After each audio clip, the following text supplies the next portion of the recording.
how am I actually going to coach bodybuilders? And this was the beginning of online coaching. There was Dr. Joe Klemczewski and there was Lane Norton. And Joe had actually coached Lane. So there were very few models of online coaching, right? But it was becoming a thing. And on the forums on bodybuilding.com, that is where we primarily shared information.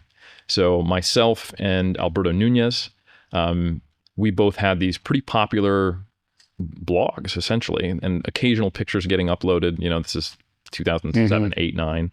And we had a pretty large following, and we were kind of seen as like, you know, young leaders in the natural bodybuilding community on a sub forum within the bodybuilding contest prep forum for all of us natties, the weirdos, right?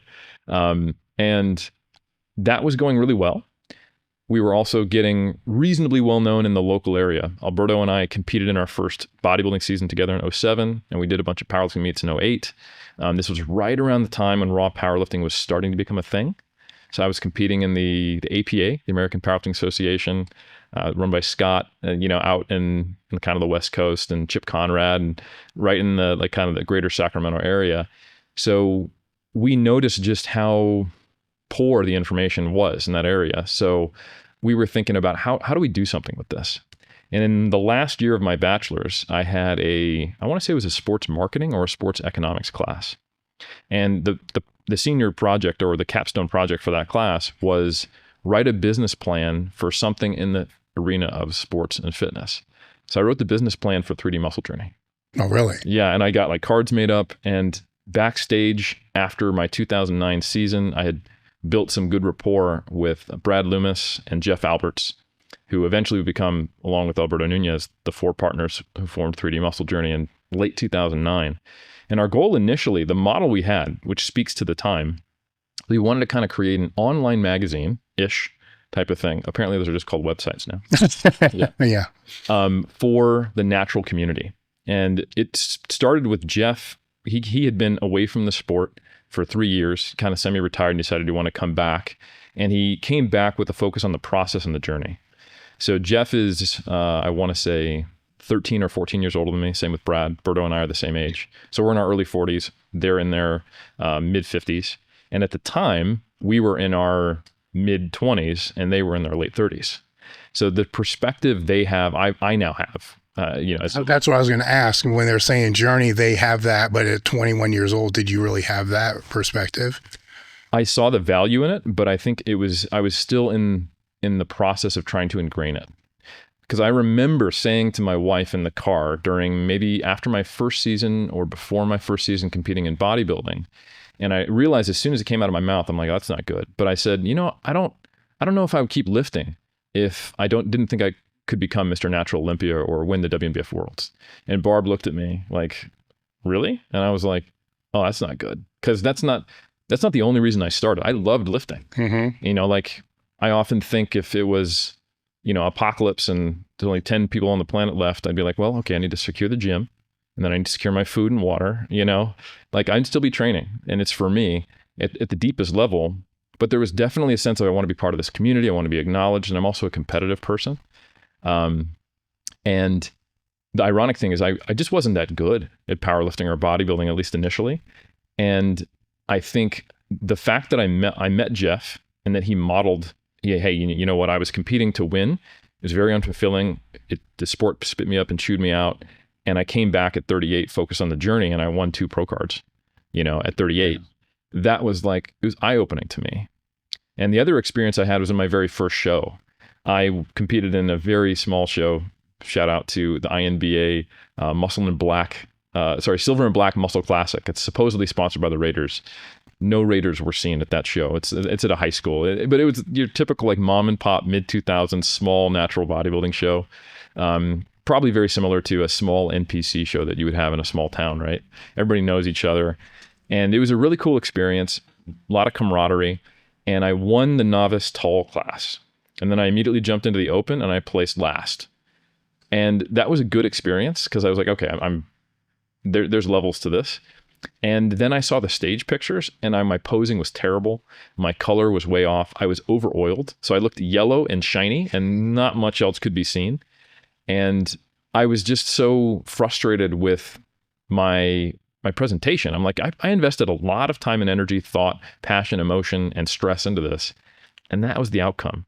So I jumped into the very next weekend, NPC Contra Costa, which is a national qualifier. Jay Cutler was the guest poser. This is 2007. He just won the Olympia. It's at Chabot College. So it was a much bigger venue, hundreds of competitors. And me, along with like, I think 7 other people, placed 16th, which is did not finish in the novice middleweights. But I got the pictures and I was like, that was what I wanted to do. I peaked better. I had better color. My posing was better, although plenty to learn. And I was more fulfilled by reaching something close to what I thought my potential was at that time than I was by looking at that first place novice trophy, knowing that I also placed last in the open division just 10 minutes later.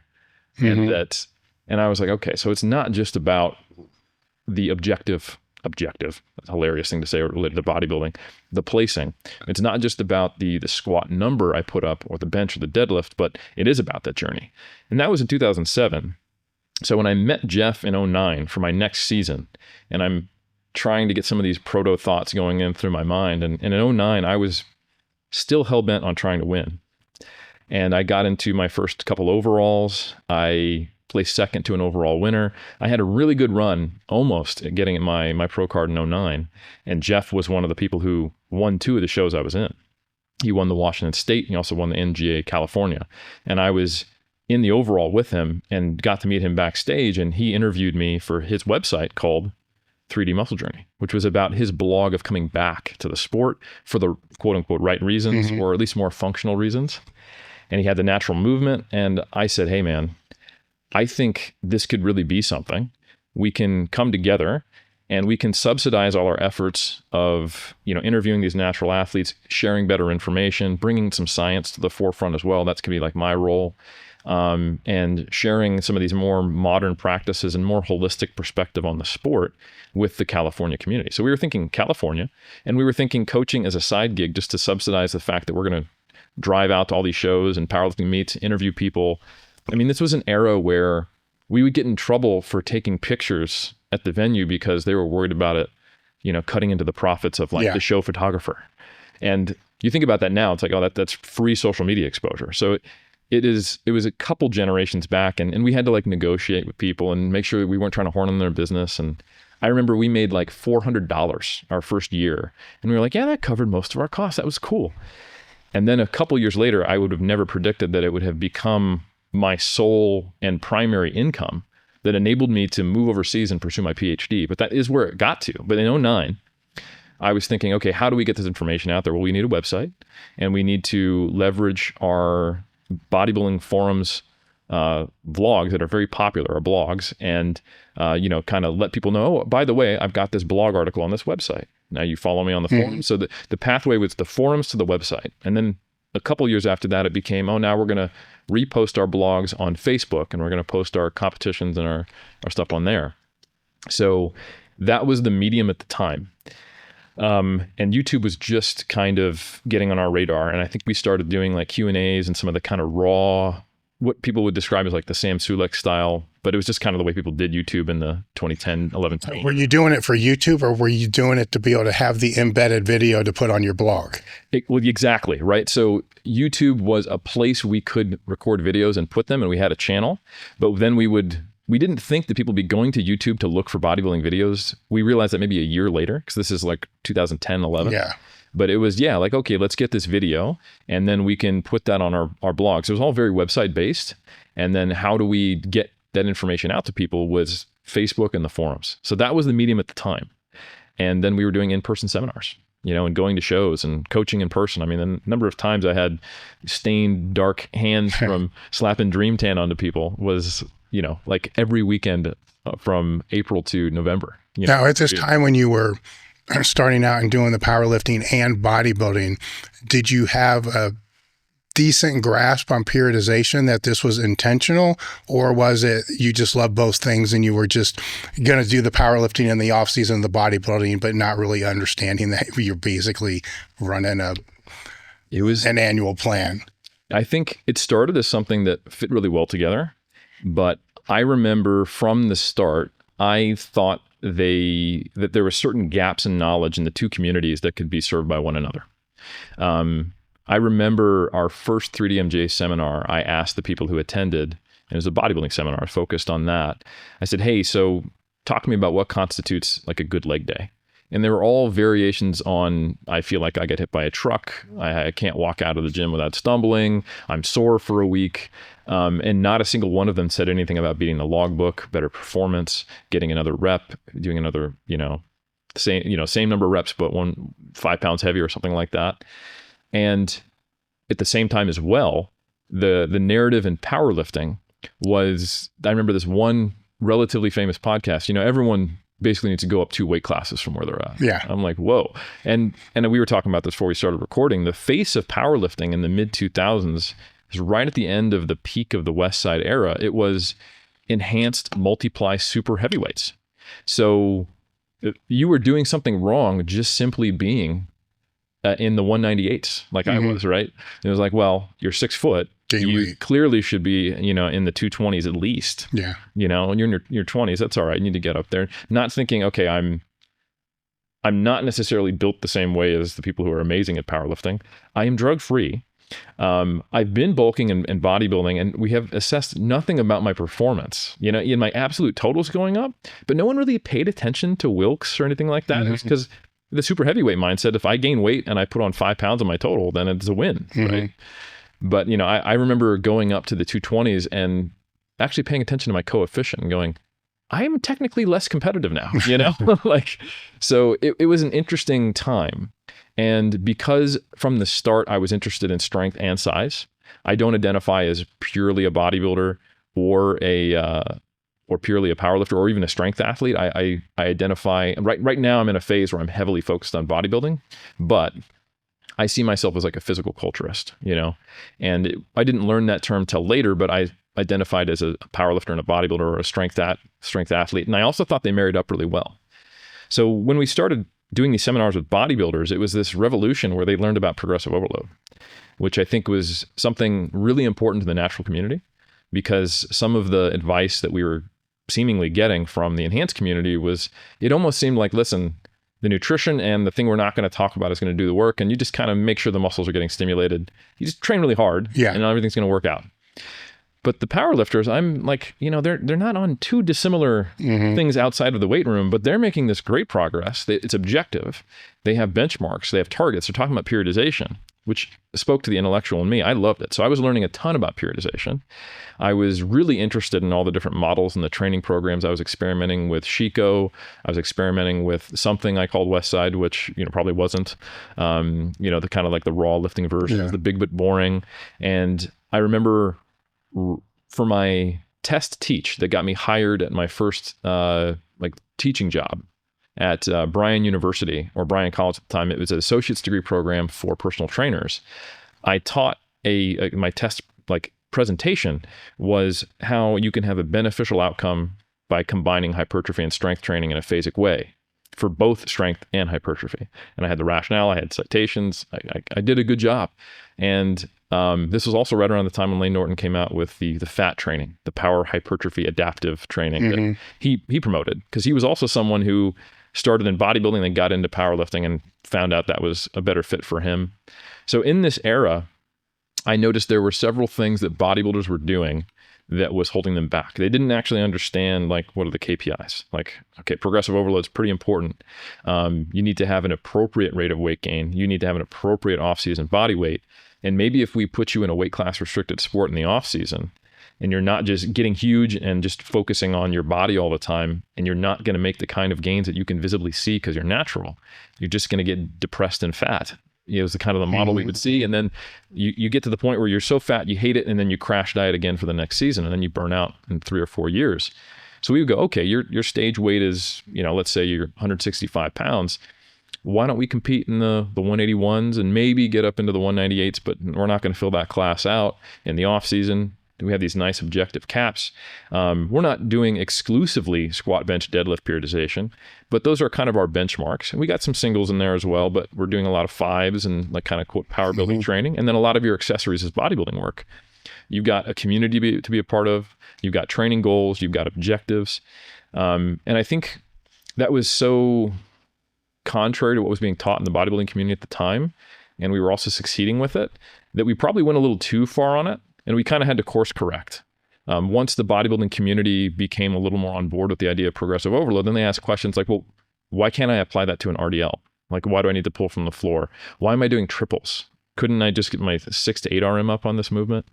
And I think that was interesting to see, because kind of I'm not claiming it like it was just us, but there was a very large movement that persisted into the 2010s even of, listen, you just add some curls and some calf raises on top of, Shaco or any powerlifting program, and it's a good bodybuilding program. Because you're getting stronger, you're getting bigger. And it's more complex than that. But at the time, I think it nudged things in the right direction, even if it wasn't 100% accurate. So I was very interested in the periodization of combining the two.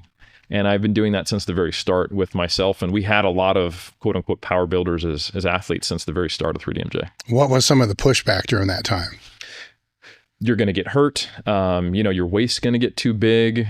Some of the old school stuff, like deadlifts, they don't really build any specific muscle. They just make you thicker. You're building tendon mass, not size. You're going to have the higher injury rates. And you need to focus on stimulating the muscle, not just moving it from point A to point B.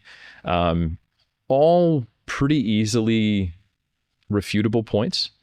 And that was kind of where it started. But then eventually it was things like, well, progressive overload doesn't require you to do squat, bench, and deadlift, and do you think that deadlift is really that good of a back builder for all of the pieces of the physique? And what else are you doing? And aren't there some movements where we do care about the mind-muscle connection or making sure it's hitting certain muscle groups, et cetera? And, how long do you think people should be focused on the powerlifting program? Like, they spend the whole off season doing that? Or is that holding back their growth? And I'm very grateful for that pushback, because it made us have to think about it. Did that push you deeper into the research then? Absolutely. Yeah. So this is all happening on the backdrop of me then finishing my bachelor's, going into my master's. And then in 2011, I had my master's degree nearly finished. I got my CSCS. I got hired to teach personal trainers. I'd been a personal trainer for 6 years. And I had competed in 3 seasons. I turned pro. I got my pro qualification. I never actually competed in the PNBA, which is a smaller natural organization. And we had some very successful clients in 3DMJ. Matt Ogus popped up on the scene, who was kind of like the natty Steve Cook of the 2010s era. Big shout out to Matt Ogus, because he was, I remember not realizing the potential of YouTube until he asked me in his first client check-in. And I got a phone call from this kid, and he was like, hey, I heard good things about you guys. I didn't come into the shape the kind of way I wanted to last year when I competed in 2010. I want to compete in 2011. Can you guys help me get in bodybuilding shape? Absolutely. We met. I don't really know what he's doing on social media. And he says, hey, for my first check-in, when I send you a video of me going through the mandatory poses, because that's how we get posing feedback and check condition, do you mind if I also upload that to YouTube? And I was like, yeah, sure, man, whatever you want to do. And so he sent me the first check-in. He's going through his poses. And I'm like, yep, I'm making notes about what I want to say to him, take screenshots, things like that. And I look down, and it's got like 10,000 views. And I'm like, oh, okay. We need to consider YouTube. And things are changing. And this has happened multiple times where we've had a client who we've done right by, and they have their own platform, and it kind of created this skyrocketing effect. So we went from having a pretty good, but not quite quit your day job kind of online coaching business in early 2011 to then in early 2012, we had a 300 person waiting list because of the success Matt Oaks had. And he had his Matt Versus series. And not just that, obviously like Jeff, Berto, Brad, they had a lot of clients too, and they have had the equivalent of that over the years. We've been doing this for now 15 years. But that was one of our first big upticks, is like the Matt Ogus era. And it made us get serious. Like all of a sudden let's form an LLC. Let's get a social media platform together. Let's think about, do we need insurance? Like all of these things, like, oh, this is real. We're not just, crowdfunding like an online blog. So yeah. And this was also the point where I realized, I want to bring a sports science model to what 3DMJ does. I want to study something in the realm of strength conditioning, sports nutrition formally. And I think I can be the official chief science officer of 3DMJ to support the coaches. And And this was 2011. I just got my CSCS. I'm finishing my master's. I'm building my own confidence, which I think was a big part of it. Not necessarily as an athlete, but I was getting there, right? I turned pro. I was like, okay, maybe I know what I'm doing. Maybe I have earned the right to consider myself an expert, but let's take it to the next level.